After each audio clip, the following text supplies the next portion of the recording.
If the people who raised you suddenly tell you not to come home, do you leave quietly, or do you ask who really wanted you gone? That question kept echoing through my mind every time I looked back on the Father's Day that nearly destroyed my family. My name is Ethan Parker, and until that Sunday morning, I believe the hardest part of growing older was accepting that families drift apart. I had no idea that one text message would force me to question nearly everything I thought I knew about my father, my brother, and the home where I grew up. Father's Day had always been simple in our family. My wife, Olivia, and I would pack homemade desserts. Our 8-year-old daughter Lily would make another colorful card covered in glitter, and we would drive the 45 minutes from Columbus to my father's house outside Dublin, Ohio. My younger brother Ryan usually grilled hamburgers in the backyard, while Dad complained that everyone fussed over him more than he deserved. It was never perfect, but it always felt familiar. That Sunday started exactly the same way. Olivia finished wrapping the blueberry pie while Lily proudly carried a small gift bag she had picked out herself. I loaded everything into our SUV, checked the directions even though I had driven the route hundreds of times, and smiled as Lily asked whether Grandpa would let her beat him at checkers again. Only if she asks nicely. Olivia laughed. He lets her win every year, I replied. He thinks nobody notices. We had barely pulled out of our driveway when my phone buzzed through the hands-free system. Assuming it was another Father's Day greeting from work, I ignored it until we stopped at a red light. Then I glanced down. The message came from Ryan. It read, "Don't bring your family on Father's Day. We're sick of you." I stared at the screen, convinced I had misunderstood. There had to be another message. Another explanation. I opened the conversation again. Nothing. Just those 11 words sitting there like they had always belonged. Olivia noticed my expression immediately. "What happened?" she asked softly. I handed her the phone without saying anything. She read the message twice before looking back at me. "Is this some kind of joke?" I shook my head. "Ryan doesn't joke like this." Lily leaned forward from the back seat. "Daddy, are we almost at Grandpa's house?" I forced a smile into the rearview mirror. "Not yet, sweetheart." Inside, my chest felt strangely heavy. Ryan and I had never been especially close, but we were never enemies either. We disagreed about plenty of things over the years, especially after Mom passed away 5 years earlier, yet we always managed to be polite. This was different. This sounded personal. Olivia gently placed her hand on my arm. "Call him." I did. The call went straight to voicemail. I tried again. Voicemail. Then I sent one simple text. "Did you mean to send this?" No reply. The silence somehow hurt more than the message itself. I pulled into a grocery store parking lot and shut off the engine. Families carrying balloons and Father's Day gifts walked past our vehicle, laughing together without knowing that mine suddenly felt like it was falling apart. Olivia remained calm, something she always managed better than I did. "Maybe someone is upset," she said. "Maybe something happened this morning." I looked down at the phone again. He didn't say he was upset. He said they were sick of me. That means Dad agrees. Even saying the words out loud made my stomach tighten. Dad had never been overly emotional, but he had never pushed me away either. The thought that he might actually want me to stay home was harder to accept than I expected. Olivia reached for my hand. "You have two choices. We can go anyway and risk making today worse for everyone, or we can give them space and call your dad tomorrow." I looked back at Lily. She was quietly holding the handmade card she had spent 2 days coloring for her grandfather. My heart broke a little watching her carefully protect it from bending. "Let's go home," I finally whispered. Olivia nodded without arguing. I started the engine and slowly pulled back onto the road, this time heading away from my childhood home instead of toward it. None of us spoke during the first few minutes. The only sound came from the tires rolling across the highway. Then, exactly 5 minutes after, Ryan's message arrived. My phone rang through the speakers. The caller ID displayed only one name. "Dad, Ethan, where are you?" My father's voice sounded cheerful, almost confused, as though nothing unusual had happened that morning. I tightened my grip on the steering wheel before answering. We are heading home. There was a long pause. Home, he asked. Why? I glanced at Olivia. She gave me a small nod, silently encouraging me to tell the truth. Ryan sent me a message, I finally said. He told me not to bring my family because everyone was sick of me. The silence on the other end lasted just long enough to make me wonder whether my father had known all along. Then he spoke again, his voice carrying genuine surprise. What are you talking about? I repeated the message word for word. Dad, if you wanted some time with Ryan today, you could have just said so. You never had to make Lily feel unwelcome. Lily, he interrupted immediately. Is my granddaughter with you? Yes. Then why are you not already here? I frowned. Because Ryan said. I heard what Ryan said. My father replied, sounding more frustrated than angry. I am asking why you believed him without talking to me first. His question caught me completely off guard. During the past few years, Ryan had gradually become the one who organized everything involving Dad. Holiday dinners, doctor appointments, grocery deliveries, home repairs, even birthday gatherings usually went through him. I had slowly accepted that Ryan knew what Dad wanted better than I did. Now my father sounded as confused as I felt. Dad, I said carefully, did you ask Ryan to send that message? Absolutely not. His answer came without hesitation. I have been standing by the grill for almost 30 minutes wondering where all of you are. I looked at Olivia. She had heard every word through the speakers. Her eyebrows lifted slightly as if she had already reached the same conclusion I was beginning to consider. Something did not make sense. Have you talked to Ryan this morning? I asked. He has been inside the house most of the morning taking phone calls, Dad answered. He told me you were running late. That is all I know. My stomach tightened. Ryan had never mentioned any delay. Instead, he had told me not to come at all. Dad, I said quietly, can I ask you something? Of course. If Ryan never sent that message, would you still want us there? My father laughed softly, the same warm laugh I had heard my entire childhood. Son, your daughter made me a Father's Day card every year since she learned to hold a crayon. Do you really think I would tell her not to come? I looked into the rearview mirror. Lily was quietly hugging the colorful gift bag against her chest, completely unaware that one simple sentence had already changed the course of our day. My father continued speaking. Tell Olivia I cannot wait to see her blueberry pie. And tell Lily I still owe her a rematch after she beat me at checkers last Thanksgiving. I smiled despite everything. Those were not the words of a man trying to push his family away. After ending the call, none of us spoke for several seconds. Finally, Olivia broke the silence. Your father had no idea. I slowly nodded. Then why would Ryan send that? Before either of us could answer, another call appeared on my phone. This time it came from my mother. I answered immediately. Mom. Her voice sounded unusually rushed. Ethan, are you close? We turned around. Why? Ryan told us not to come. She became completely silent. Then, almost in a whisper, she asked, he actually sent that? My heartbeat quickened. You did not know either? No, she answered quietly. Listen carefully.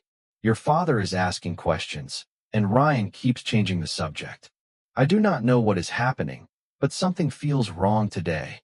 Before I could ask anything else, I heard another voice in the background. Ryan. He was calling for Mom from somewhere inside the house. She lowered her voice even further. Just come. Do not argue with anyone. Just come. The call ended abruptly. I immediately turned the SUV around at the next exit and headed back toward my parents' neighborhood. Nobody spoke during the drive. Even Lily seemed to sense that the mood inside the vehicle had changed. About 20 minutes later, we turned onto the quiet street where I had grown up. Everything looked perfectly normal. American flags decorated several front porches, children rode bicycles along the sidewalks, and neighbors prepared backyard cookouts. Nothing suggested that my family was quietly unraveling behind one of those familiar front doors. As I pulled into my father's driveway, I noticed something that made every instinct inside me come alive. My father's pickup truck was parked exactly where it always was. My mother's sedan sat beside it. Ryan's truck occupied the third space. But parked near the garage was a dark luxury SUV I had never seen before.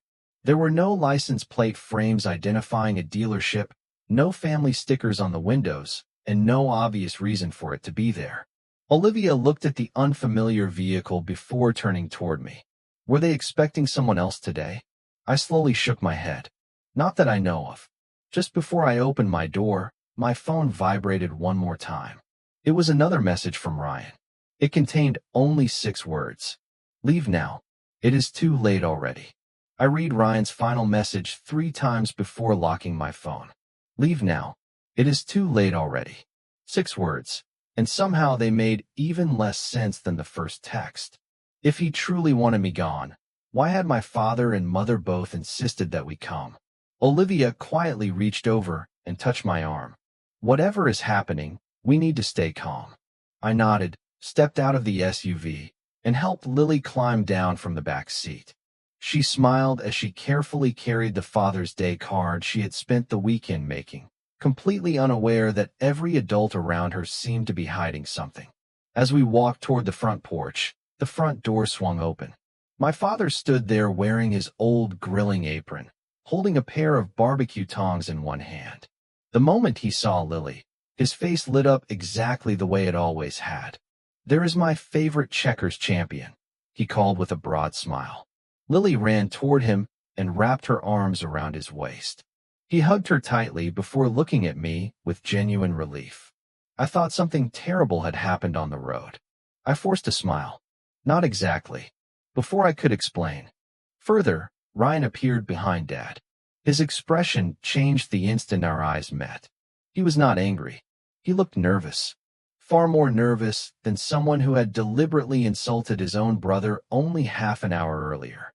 "I told you not to come," he said quietly. Dad turned toward him with a confused look. "What are you talking about?" Ryan hesitated. "Nothing." Dad frowned. "No, it is obviously not nothing." My mother stepped into the hallway carrying a bowl of potato salad. The moment she noticed the tension, she quickly smiled at Olivia and Lily, trying to keep the atmosphere light. "Come inside before everything gets cold." Ryan immediately spoke over her. "Dad, maybe Ethan should help me unload something from the garage first." It sounded less like a request and more like an attempt to separate me from everyone else. Before I could answer, my father shook his head. "The food comes first. We can worry about everything else later." Ryan looked disappointed for only a second before forcing a polite smile. We gathered around the dining table while familiar conversations filled the room. Lily proudly showed Grandpa the handmade card. Olivia complimented the smell of the burgers cooking outside. My mother asked about work. On the surface, everything appeared completely normal.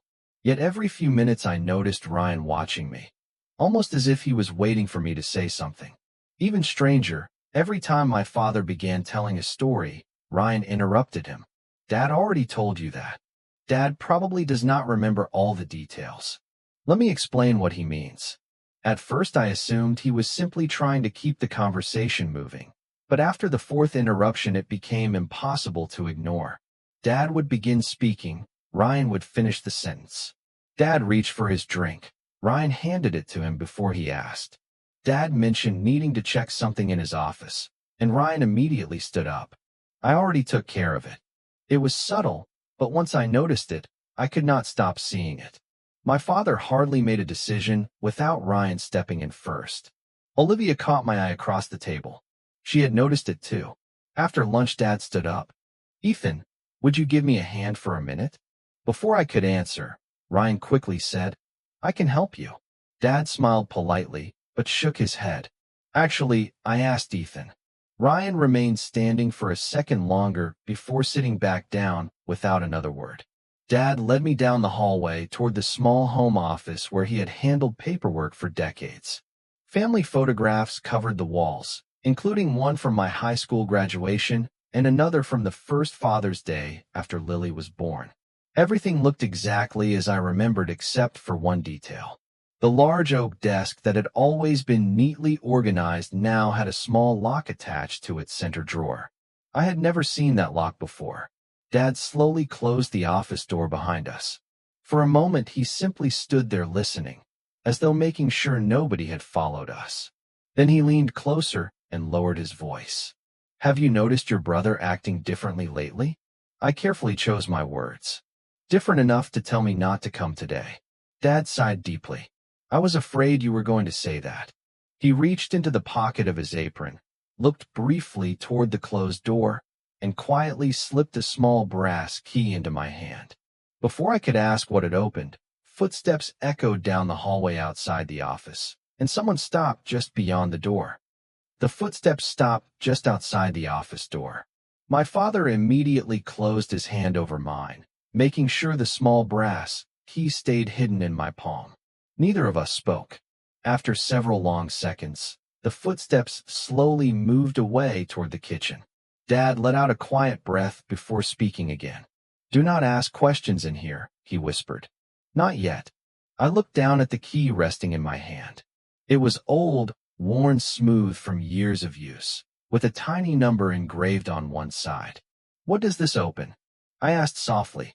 He shook his head. "Later."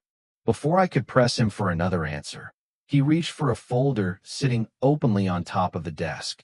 "I only brought you in here because I needed help finding an old warranty for the grill," he said in a much louder voice.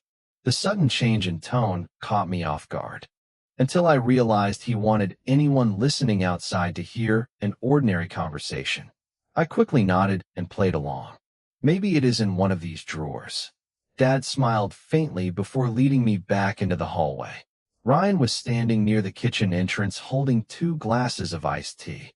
He looked from my father to me with an expression that was almost impossible to read. "Everything all right?" he asked. Dad answered before I could. "Just looking for old paperwork." Ryan held my gaze for another second before handing one glass to Dad. "You should probably rest for a while," he said. "I can handle everything else." Dad politely accepted the drink, but did not move. "I have managed Father's Day for nearly 40 years, he replied with a small smile. "I think I can survive one more afternoon." Ryan forced a laugh, but it sounded strained. The conversation shifted as neighbors began arriving to say hello. 2 couples from down the street stopped by to wish Dad a happy Father's Day before heading to another barbecue. During those few minutes, Ryan became the perfect host, smiling easily and joking with everyone. Watching him, I almost convinced myself I had imagined the strange messages from earlier. Then I noticed something else. Every time someone asked Dad a question, Ryan answered first. It happened so naturally that most people probably never realized it. My father would begin speaking, and Ryan would gently step in before he could finish. It was subtle, almost invisible, but once I recognized the pattern, it became impossible to ignore.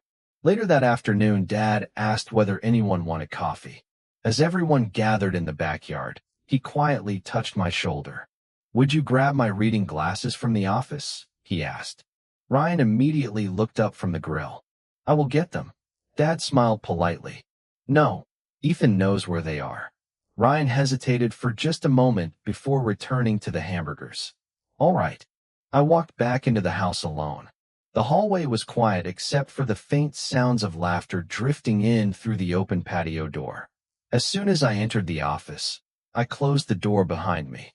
The brass key still rested in my pocket. My eyes immediately found the locked center drawer of the oak desk. My heart began beating faster.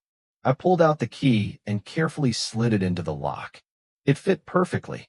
For one brief moment, I considered stopping. Maybe this was private. Maybe I should wait until Dad explained everything himself. But then I remembered Ryan's message telling me not to come, the mysterious luxury SUV outside, my mother's whispered warning, and the way my father had secretly slipped me the key. He wanted me to see whatever was inside. I slowly turned the key. The lock clicked open. Inside the drawer there was no cash, no jewelry, and no valuable collectibles. Instead, I found several neatly organized envelopes tied together with a faded blue ribbon, a stack of Father's Day cards, and a leather-bound journal.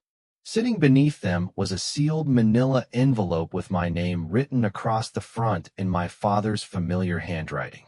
I stared at it for several seconds before carefully opening the flap. Inside were copies of birthday invitations, holiday letters, printed email messages, and handwritten notes stretching back almost 4 years. Many of them had never reached me. Some invitations showed my address with the word "returned" stamped across the envelope, even though I had never moved. Others included printed email chains in which I supposedly declined family gatherings I had never been invited to. My hands began trembling as I continued reading. The final sheet was a handwritten note from my father dated almost 6 months earlier. It read, "If you are reading this, then you have finally discovered what I have feared for a very long time. Someone has been deciding which parts of our family are allowed to reach each other, and I no longer know how much of our silence has been real." I read the note 3 more times before carefully placing it back inside the envelope. My father had not accused anyone by name, yet every document inside that drawer pointed toward the same unsettling conclusion. Birthdays I supposedly skipped. Thanksgiving dinners I had never been invited to. Weekend visits that my father believed I had declined. I remembered every one of those occasions differently. I had assumed they simply stopped asking because our lives had grown busy. Apparently, my father believed I had chosen to stay away. Someone had quietly built an entirely different version of our relationship, one missing invitation at a time. I slipped the envelope back into the drawer just as someone knocked lightly on the office door. "Ethan," it was Olivia. I unlocked the door and let her inside. One look at my face told her something had changed. "What happened?" she asked softly. Instead of answering immediately, I handed her the handwritten note. She read it slowly, then looked at the stack of unopened letters and printed emails spread across the desk. "These were never delivered?" she whispered. I shook my head. "Not to me." She picked up one of the Father's Day cards. The front showed a simple watercolor painting of a fishing dock. Inside, my father had written, "Maybe next year we can spend the whole weekend together like we used to. I miss talking to you."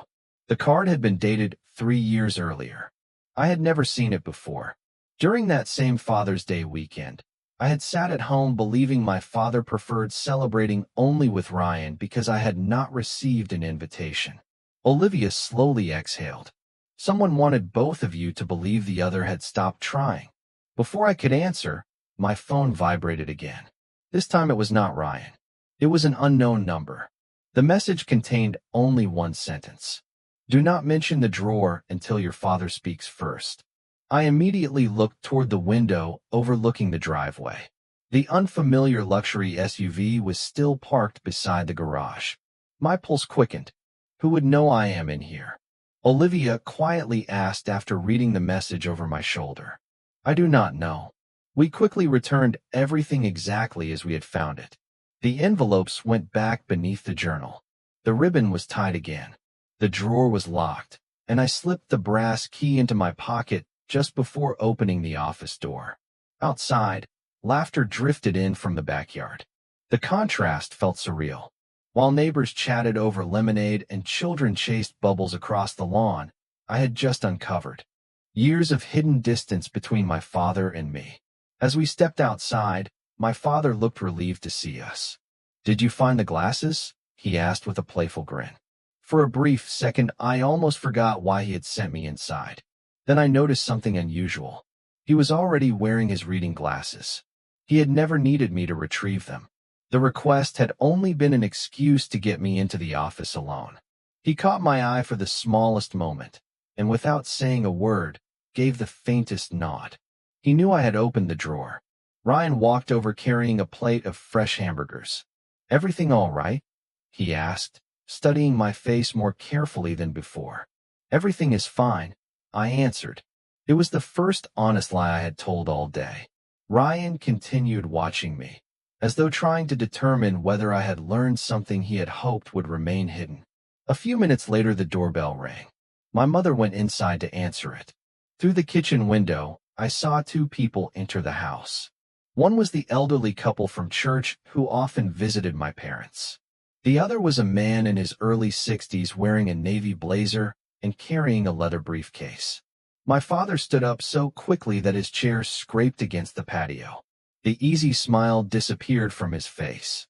Ryan was already walking toward the back door before anyone else had time to react. I quietly followed several steps behind. As I entered the hallway, I heard the man introduce himself in a calm, professional voice. "Good afternoon, Thomas. I hope I am not interrupting your family gathering. My name is David Mercer, and we spoke on the telephone earlier this week about updating your estate documents." My father did not answer immediately. Instead, he looked directly at me, then at the pocket where the small brass key still rested, before saying one sentence that made the room fall completely silent. "Mr. Mercer, before we discuss anything, there is someone in this house who has been kept in the dark for far too long." The room remained silent for several long seconds after my father spoke. Even the conversations drifting in from the backyard seemed to disappear. David Mercer adjusted the leather briefcase in his hand before offering a polite smile. "Thomas, perhaps we should continue this discussion privately." My father slowly shook his head. "No, there has already been too much privacy." Ryan immediately stepped forward. "Dad, this is not the right time." "Then tell me when the right time is," my father answered calmly. "Because every time I have tried to speak these past few years, someone has explained my own thoughts before I could finish them." Ryan opened his mouth, but said nothing. My mother quietly lowered her eyes. She looked exhausted, as though she had been carrying a burden she no longer knew how to manage. David Mercer remained composed. "I only came because you requested a review of your estate planning documents," he said. "If today is no longer convenient, we can certainly reschedule." My father nodded. "You may stay. What I am about to discuss concerns those documents." He turned toward me. "Ethan, I need you to hear this from me before anyone else speaks." My heartbeat quickened. I glanced briefly at Olivia, who gave me an encouraging smile from across the hallway. Dad continued. "About 6 months ago, I started noticing small things that did not make sense. You stopped calling as often. Family dinners became smaller. Holiday weekends passed without seeing you. Whenever I asked Ryan why, he always had an answer. He told me you were busy with work, traveling, or simply losing interest in family gatherings." Ryan finally interrupted. "Because that is what I believed." Dad looked directly at him. "Perhaps at first." He turned back to me. "Then I found one of my birthday cards returned in a kitchen cabinet. It had never been mailed. I felt a chill run through me. I saw it," I admitted quietly. Ryan's eyes immediately shifted toward me. "You opened the desk." The sentence sounded less like a question than a realization. Before I could answer, Dad spoke firmly. "I asked him to." Ryan looked stunned. "Why would you do that?" "Because I wanted someone besides me to know the truth." David Mercer carefully opened his briefcase and removed a slim folder. "Thomas contacted my office several weeks ago because he was concerned that important family communications had not reached their intended recipients. My role today was simply to review his estate documents and confirm that any future decisions reflected his own wishes." Ryan looked toward the attorney. "You think I forged something?"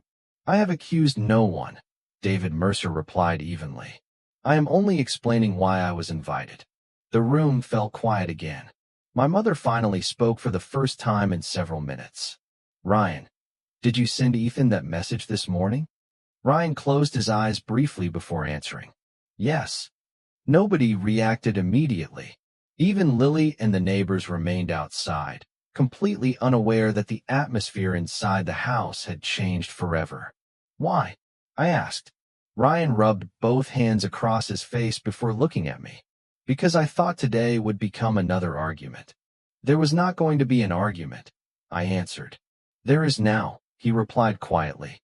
He walked to the dining room window and stared outside at our father laughing with Lily only an hour earlier. His shoulders seemed heavier than I had ever seen them.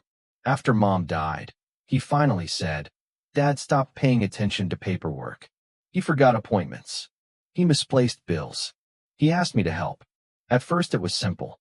I scheduled doctor visits. I answered emails when he asked. I reminded him about birthdays. Then people started calling me instead of him because it was easier. He paused before continuing. Eventually, I convinced myself that I knew what was best for everyone. My father listened without interrupting. Ryan slowly turned back toward us. When Ethan missed one family dinner, I assumed he was pulling away. Then he missed another. I stopped trying as hard to reach him because I believed he had already chosen his own life. I stared at him in disbelief. I never received those invitations. Ryan nodded slowly. I know that now. His voice cracked for the first time. Some messages never got sent because I thought there was no point anymore. Some cards stayed in drawers because I believed they would only disappoint Dad if you ignored them. Olivia quietly whispered. He never had the chance to answer. Ryan lowered his head. I kept making decisions that were never mine to make. My father took one slow step forward. And today, Ryan swallowed hard.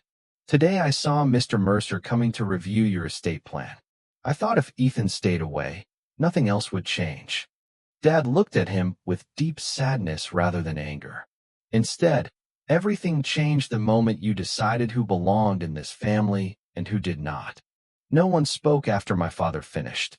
Ryan remained standing near the dining room window with his head lowered, while my mother quietly wiped away a tear she had been trying to hide all afternoon. The silence did not feel angry anymore. It felt heavy, as though every person in the room had suddenly realized how many years had quietly slipped away because nobody had stopped to ask whether the story they believed was actually true. My father slowly walked toward Ryan. For a moment, I wondered whether he would raise his voice for the first time that day, but instead he placed one hand gently on Ryan's shoulder. "Look at me," he said. Ryan hesitated before lifting his eyes. My father sighed. "I know why you started helping me after your mother passed away. I was overwhelmed. I forgot things. I depended on you more than I ever admitted." Ryan nodded without speaking. "You became my calendar, my reminder, my driver, and sometimes even my memory," Dad continued. "I appreciated every bit of it." Ryan's expression softened slightly, but my father was not finished. "The mistake was not helping me. The mistake was believing that helping me meant becoming my voice." Ryan closed his eyes. "I never meant to replace you." "I know," Dad answered. "That is what makes this so painful." David Mercer quietly remained near the front door, respectfully allowing the conversation to unfold. Olivia stepped closer beside me and gently squeezed my hand. I realized she had been waiting for this moment almost as much as I had. Ryan slowly sat down at the dining table and rested both elbows on the wood surface. For the first time all day, he looked less like someone trying to control a situation and more like an exhausted son who had been carrying responsibilities he no longer understood. "Do you remember the winter after Mom died?" he asked without looking at anyone in particular. I nodded. None of us could forget it. He continued speaking quietly. Dad missed paying the electric bill twice. He forgot 2 doctor's appointments. He left groceries in the trunk overnight. Every time something happened, everyone told me I needed to help him more. He looked toward our mother. She sadly nodded. "They were right," she admitted. "I asked too much of you." Ryan gave a faint smile that disappeared almost immediately. At first I was only trying to keep everything together. Every decision felt small. Answer one phone call. Return one email. Reschedule one dinner. Explain one misunderstanding. Then another. Then another. Eventually, I stopped asking whether I should make the decision because I convinced myself I already knew what Dad would want. He finally looked directly at me. "When I thought you were pulling away, I became angry without ever asking why." Every missed holiday confirmed what I already believed. I thought I was protecting Dad from disappointment. I slowly shook my head. "You were protecting him from conversations that never had the chance to happen." Ryan swallowed hard. "Yes." My father pulled out a chair and sat across from both of us. "Do you know what hurt me the most?" Ryan quietly asked. Dad answered gently.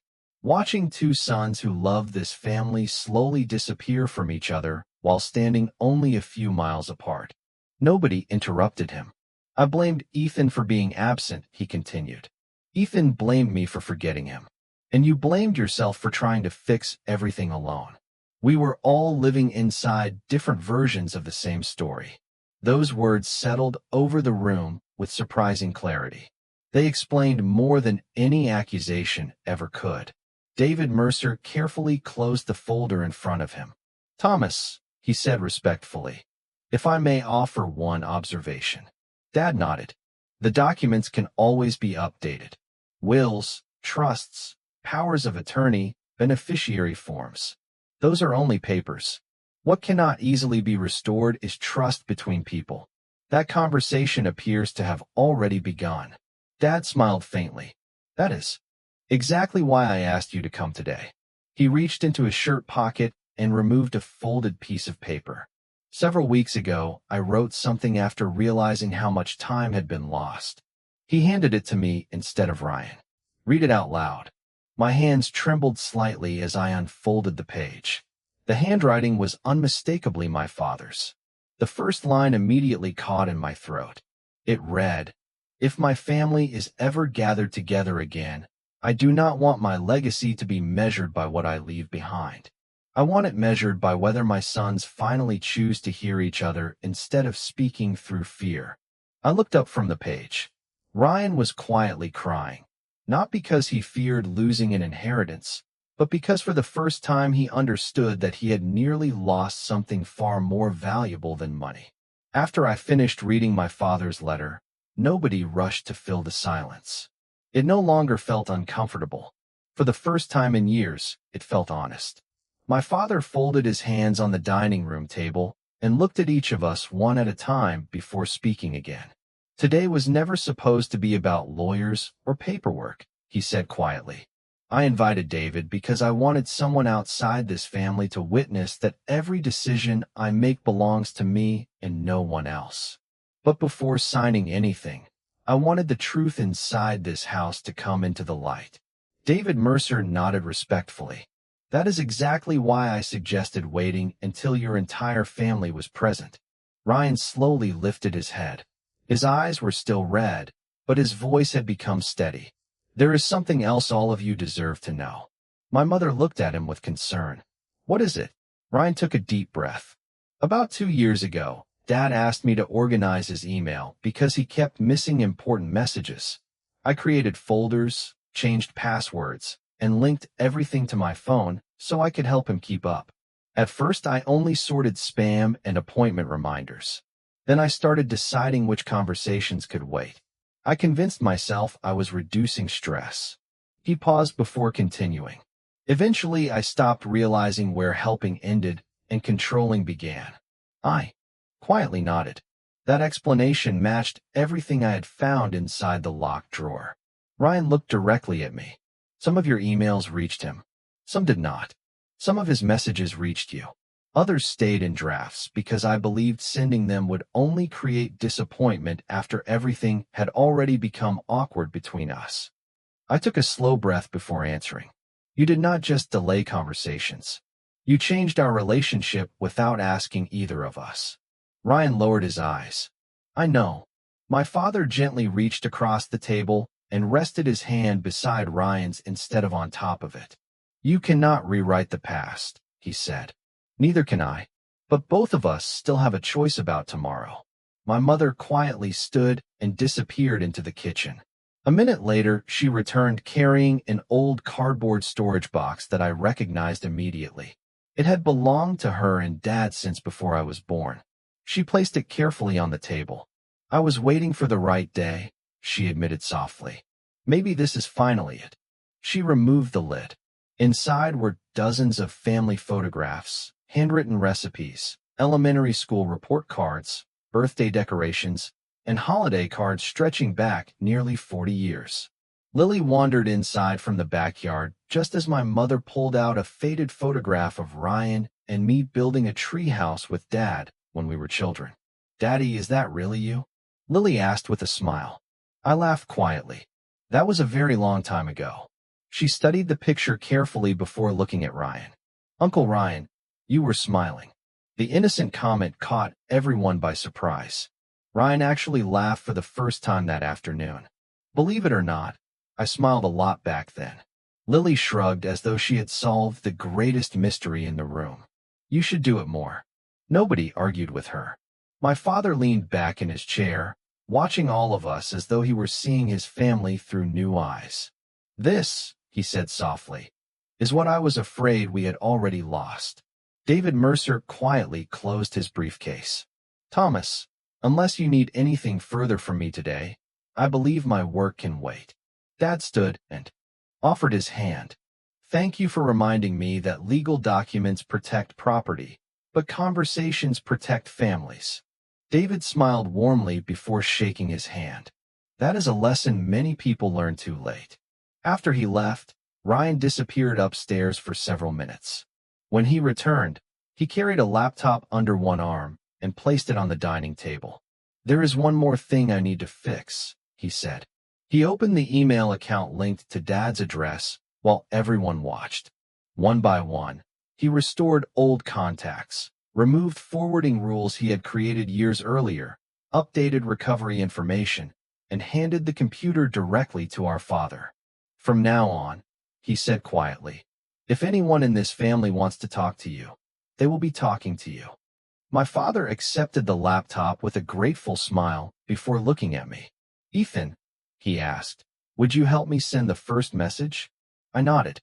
He opened a blank email, rested his fingers on the keyboard, and after thinking for only a moment, typed 5 simple words that somehow carried more meaning than every missing letter we had lost over the years.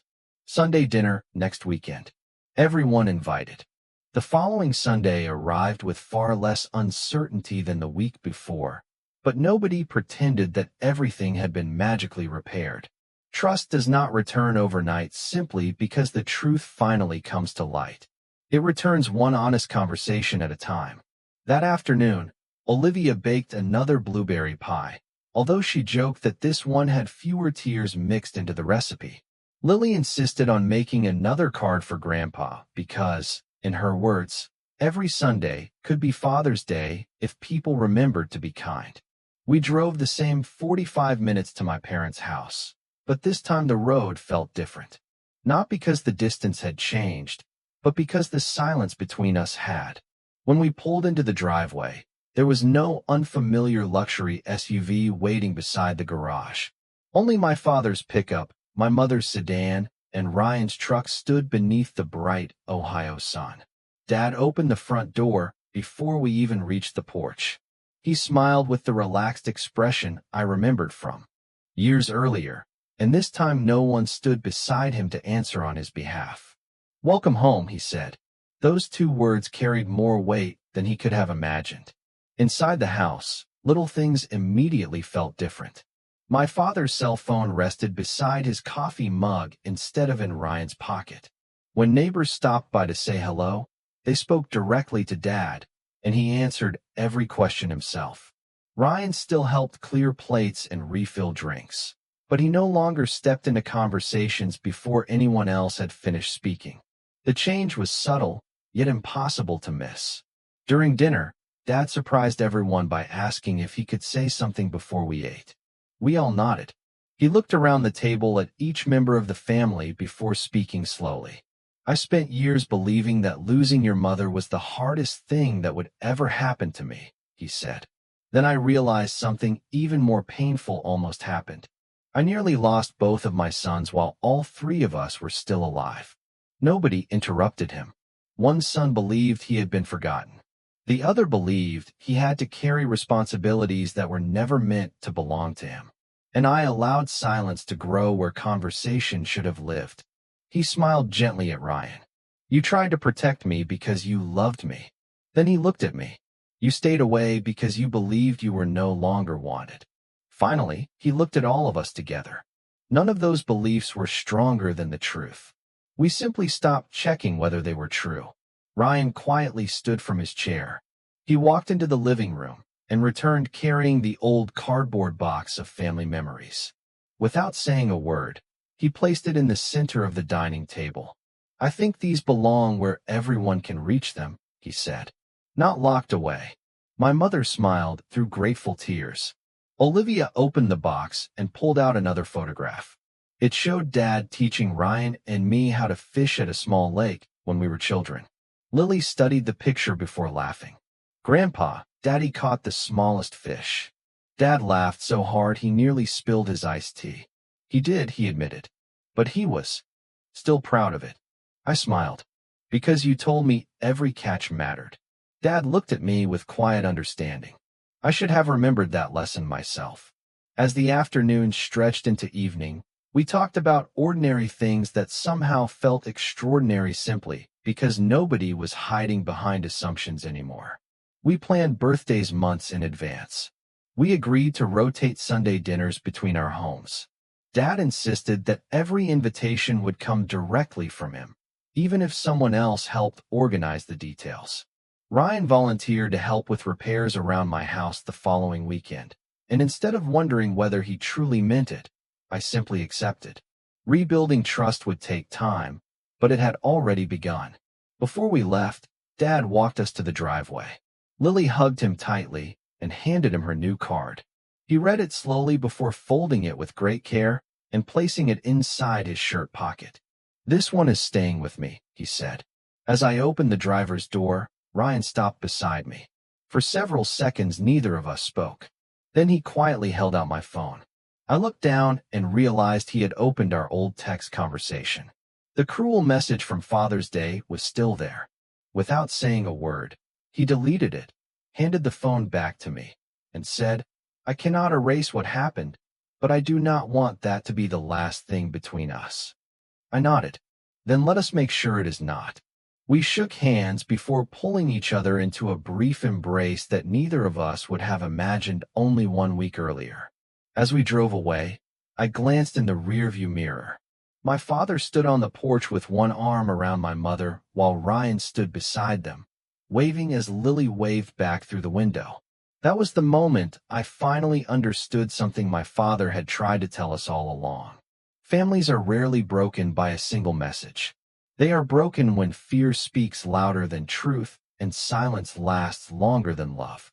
The moment people choose to listen instead of assume, even years of distance can begin to disappear, one conversation, one Sunday, and one simple welcome home at a time.